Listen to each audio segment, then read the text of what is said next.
అవనికి తిరిగి స్వాగతం. అటు గృహిణిగా ఇటు ఉద్యోగురాలిగా రెండు బాధ్యతలను చేపడుతున్న అవనికి అడుగడుగునా ఆటంకాలే.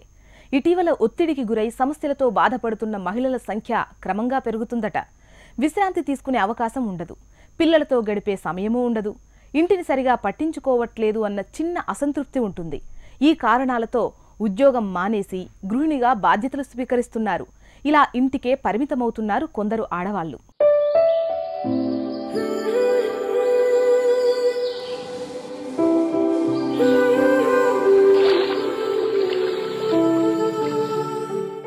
నమస్తే. అవనిలో అందమైన జీవితం సెగ్మెంట్కు స్వాగతం. ఈరోజు మన కార్యక్రమంలో వీలునామా గురించి తెలుసుకుందాం. దీని గురించి మనతో మాట్లాడడానికి ప్రముఖ హైకోర్టు న్యాయవాది సునీతారావు గారు ఉన్నారు. తనతో మాట్లాడదాం. నమస్తే అండి సునీతారావు గారు. నమస్తే. సో ఈ వీలునామా అనేది అంటే చాలామంది ఆస్తి గురించి వీలునామాలు ముందే రాసి పెడతారు, కొంతమంది తర్వాత చనిపోయిన తర్వాత ఎవరికి ఆస్తి దక్కాలి, ఇలాంటి ఇష్యూస్ అన్నీ జరుగుతుంటాయి. అసలు ఈ వీలునామా అనేది ఎలా రాస్తారు, ఏం చేస్తారు? వీలునామా అనేది ఒక మనిషి తదాంతరం అది బయటికి వస్తుందమ్మా. అంటే తనకి ఇష్టంగా, అంటే ఇప్పుడు 3 పిల్లలు ఉన్నారనుకోండి, తనకు ఆస్తి అనేది ఎవరికి రావాలి, ఏం చేయాలి, ఎలా రాయాలి అంటే ఒక కూతురు పైన మమకారం ఎక్కువ ఉండొచ్చు, ఇంకో కూతురు పైన మమకారం తక్కువ ఉంటుంది. రెండోది ఏంటంటే ఒక అమ్మాయి మంచిగా చూసుకుంటుంది, ఒక అమ్మాయి బాగా చూసుకోకుండా వెళ్ళిపోతుంది. అలాంటప్పుడు తనకు ఉన్న స్వార్జితమైన ఆస్తి ఆయన ఎవరికి ఇవ్వాలి అనేది ఆయన డిసైడ్ చేసుకున్నప్పుడు ఒక తండ్రి ఏం చేస్తారంటే ఆయన చనిపోయిన తర్వాత ఈ ప్రాపర్టీకి సంబంధించి ఈ కూతురికి చెందాలి, లేకపోతే ఒక థర్డ్ పార్టీకి చెందాలి, లేదన్నా టెంపుల్కి డొనేట్ చేయాలి అన్నప్పుడు ఆయన అలా ఒక వీలునామా అనేది రాయడం అంటూ జరుగుతుంది. ఆ వీలునామా ఆయన చేతితో కూడా రాయొచ్చు, లేకపోతే టైప్ అన్నా చేయించుకోవచ్చు. చేసుకొని అది రిజిస్టర్ చేసుకుంటే అయిన తర్వాత అది ఎగ్జిక్యూట్ అవుతుంది. సో అంటే ఈ ఆస్తులు ఏంటంటే కొంతమంది కష్టార్జితం అంటే స్వార్జితం ఉంటుంది, కొంత ఆస్తి తాత ముత్తాతల నుంచి వచ్చి ఉంటుంది. సో దీనికి సంబంధించి వీలునామాలు ఎలా రాసుకోవచ్చు అంటారు? చాలా మందికి అవగాహన ఉండదండి. వీలునామా రాసి పెట్టేస్తారు, రిజిస్ట్రేషన్ అంటూ చేసుకోరు. అంటే ఇప్పుడు వాళ్ళ ఫాదర్ ప్రాపర్టీస్, యాన్సిస్ట్రల్ ప్రాపర్టీస్ ఉంటుంది, ఇందులో సెల్ఫ్ ఎక్వైర్డ్ ప్రాపర్టీస్ ఉన్నాయి. సెల్ఫ్ ఎక్వైర్డ్ ప్రాపర్టీస్ అంటే తన సంపాదించిన ఆస్తి తన ఎవరికన్నా ఇచ్చుకోవచ్చు. యాన్సెస్ట్రల్ ప్రాపర్టీ పైన హక్కు అంటే తన కొడుకులు వారసత్వం ఉన్నప్పుడు వాళ్ళు ఏమంటారంటే ఆ రైట్ మాకు చెందాలి అని అంటారు. అన్నప్పుడు అందులో వీలునామాలో క్లియర్ కట్గా ఆయన రాయడం అంటూ జరుగుతుంది. ఒకవేళ ఆ ప్రాపర్టీస్ బిఫోర్ ఆయన ట్రాన్స్ఫర్ చేయడం అంటూ జరుగుతాయి. చాలా కేసెస్లో వాళ్ళు బ్రతికున్నప్పుడే చేస్తారు. చనిపోయిన తర్వాత ఒకవేళ చేయనట్టయితే చాలా గొడవలు జరుగుతాయి. కాబట్టి ఏం చేస్తారంటే పెద్దవాళ్ళు ఒక కాగితం పైన రాసేసి పెట్టేసుకుంటారు. రిజిస్ట్రీ చేయకుండా పెట్టుకున్నప్పుడు చాలా గొడవలు అవుతాయి. రిజిస్ట్రీ చేసుకొని ఈ షేర్ ఈ కొడుకుకింత, ఈ షేర్కి కొడుకుకింత, పిల్లలు లేనప్పుడు వాళ్ళు డొనేట్ చేస్తారో లేకపోతే ఎవరికైనా ఇస్తారో అనేది డిసైడ్ అవుతుంది. సో సెల్ఫ్ ఎక్వైర్డ్ మాత్రము తను ఎవరికన్నా కూడా డొనేట్ చేయొచ్చు. అంటే ఇంట్లో ఒక పనావిడ పని చేస్తున్నప్పుడు ఆయనకు చాలా సేవ అందించేసి ఆయన చనిపోయేదాకా వింటున్నప్పుడు చాలా కేసెస్లో పని వాళ్ళకి కూడా డొనేట్ చేయడం అంటూ జరిగింది కొంతమంది ఆస్తి. ఈ వీలునామా రాస్తే సరిపోతుందా, దాన్ని కంపల్సరీ రిజిస్ట్రేషన్ చేయించుకోవాలి? అంటే రిజిస్ట్రేషన్ చేయించిన వీలునామానే చెల్లుతుంది. వీలునామాలు రిజిస్ట్రేషన్ చేసుకోకపోవడం కారణం వల్లనే ఒక తండ్రికి 4 కుమారులు 2 కుమార్తెలు ఉన్నప్పుడు చాలా గొడవలు జరుగుతున్నాయి.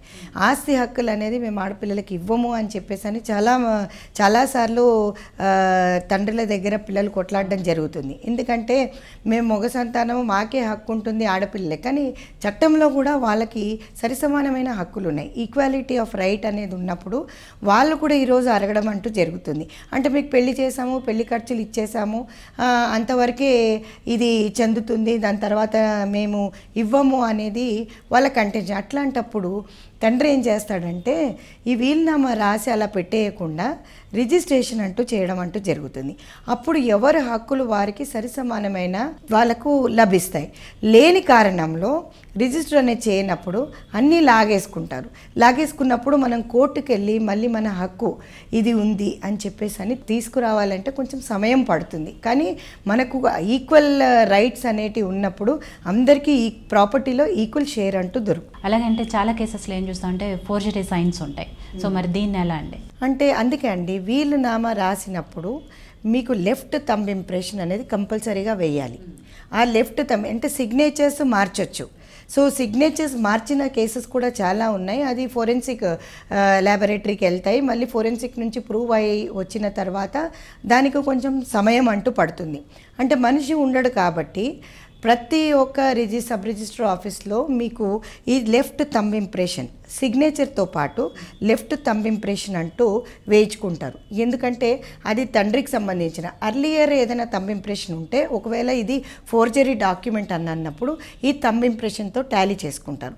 అంటే అర్లియర్ ఏదైనా డాక్యుమెంట్లో మనం థంబ్ ఇంప్రెషన్ పెట్టినట్టయితే, సంతకాలు పెట్టినట్టయితే ఆ స్ట్రోక్స్ని బట్టి కూడా ఎఫ్ఎస్ఎల్లో మనము డీల్ చేసుకొని ఆ కేసులో పురోగతి తెచ్చుకోవచ్చు. అయితే స్పెషల్లీ వీలునామా కేసెస్లో విట్నెస్ల పాత్ర ఎంతవరకు ఉంటుంది? అదే సాక్షులు అనేది కంపల్సరీగా 2 లేక 3 సాక్షులను మనం తీసుకెళ్ళేసి రిజిస్ట్రేషన్ ఆఫీస్లో వాళ్ళ ఆధార్ కార్డు వాళ్ళకి సంబంధించి ప్రతి ఒక్క డీటెయిల్స్ అంటూ తీసుకోవడం జరుగుతుంది. ఒక్కొక్కసారి సాక్షులు మారిపోవడం కూడా, అంటే తప్పు వాంగ్మూలం కూడా ఇవ్వచ్చు. లేదు, అందుకే థర్డ్ పార్టీస్ని ఎంచుకుంటారు. ఎప్పుడన్నా వీలునామా రాసేటప్పుడు వాళ్ళ ఫ్రెండ్స్నో లేకపోతే వాళ్ళ చుట్టాలను, లేదంటే ఆయనకు పరిచయం ఉన్న వాళ్ళని తీసుకెళ్ళి వీలునామా రాయడం అంటూ జరుగుతుంది. ఇప్పుడు ఆయన చచ్చిపోయిన తర్వాత నా ఆస్తి మొత్తము తల్లికి అంటే వాళ్ళ భార్యకు చెందుతుంది అని చెప్పేసి అతను రాసి వెళ్ళిపోయిన తర్వాత వీలునామా అంటూ తల్లి రాయకపోయినప్పుడు అది మళ్ళీ గొడవలోనే పడుతుంది. కాబట్టి క్లారిటీగా ఉంటే ఈ హక్కు భార్యకు చెందుతుంది, ఈ హక్కు కుమారులకు చెందుతుంది అని రాసినప్పుడు సాక్షి సంతకాలు అనేది చాలా చూసి నిర్ణయించి తీసుకొని వెళ్తే బెటర్ అనుకుంటాను.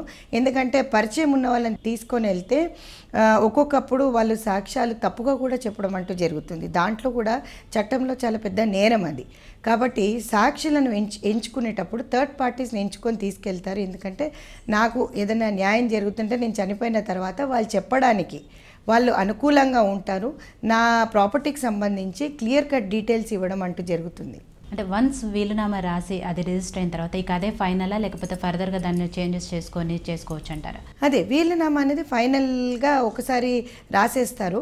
అంటే పరిణామాలు, అంటే ఇంట్లో జరిగే పరిణామాలు ఏముంటాయో మనకు తెలియదు. కాబట్టి ఒకవేళ పరిణామాలు మారినట్టయితే కుమార్తె పెళ్ళైన తర్వాత, కుమార్తె వివాహం అయిన తర్వాత అన్న మారొచ్చు. కుమారుల వివాహం అయిన తర్వాత కూడా చాలామందిని గెంటేస్తున్నారు, తల్లిదండ్రులను ఈరోజు చూడట్లేదు. సో అట్లాంటప్పుడు ఏం చేస్తారంటే ఇన్ని ప్రాపర్టీస్ ఉన్నా కూడా వాళ్ళే పొజిషన్లో ఉండి తల్లిదండ్రులని నిరుత్సాహపరుస్తున్న కుమారులు ఉన్నప్పుడు తండ్రి వీలునామా అనేది రాసినప్పుడు అది ఎవరికి చెందాలి అనేది, అంటే కుమారులకు కానీ కుమార్తెకు కానీ చెందకుండా ఈ స్వచ్ఛంద సంస్థలకి, ఈ చర్చిలకి కానీ ఈ టెంపుల్స్కి కానీ కూడా రాయడం అంటూ జరుగుతుంది. చాలా కేసెస్లో కూడా చూసింది ఏంటంటే చాలా ఆస్తులు కలిగి ఉన్నప్పుడు వాళ్ళని అనుభవించకపోవడానికి కారణమైన పిల్లలు వాళ్ళు సరిగ్గా వాళ్ళ తిండి రీత్యా కానీ, వాళ్ళ వృత్తిరీత్యా కానీ, లేకపోతే వాళ్ళని చూడడం కానీ, వాళ్ళ పాలన కానీ ఏది కూడా కరెక్ట్ చూడకపోవడం కారణంగా వాళ్ళు ఏం చేస్తున్నారంటే చనిపోయేటప్పుడు దాచిపెట్టేసి రిజిస్టర్ చేయించేసి చర్చిలకి లేకపోతే టెంపుల్స్కి డొనేట్ చేస్తున్నారు. థ్యాంక్ యూ సునీతారావు గారు, వాళ్ళ వీలునామా గురించి చాలా చక్కటి విషయాలు చెప్పారు. Thank you very much.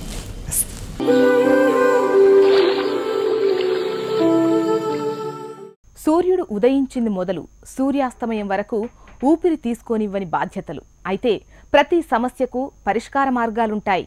ఏ సమయంలో ఏ పనులు చెయ్యాలి, ఎప్పుడు తినాలి, ఎప్పుడు విశ్రాంతి తీసుకోవాలి, ఇలా కుటుంబాన్ని, ఉద్యోగాన్ని పక్కా ప్రణాళికతో బ్యాలెన్స్ చేసుకోవచ్చు. పైగా ఒత్తిడి నుంచి దూరం అవ్వాలంటే స్త్రీలు వారి ఇబ్బందులను, బాధల్ని జీవిత భాగస్వామితో, స్నేహితులతో షేర్ చేసుకోవాలి. అంతేకాని సమస్యలున్నాయి కదా అని ఉద్యోగం మానేయడం ఒక్కటే పరిష్కారం కాదు. ఇది ఇవాల్టి అవని. రేపటి ఎపిసోడ్లో మళ్ళీ కలుద్దాం. నమస్తే.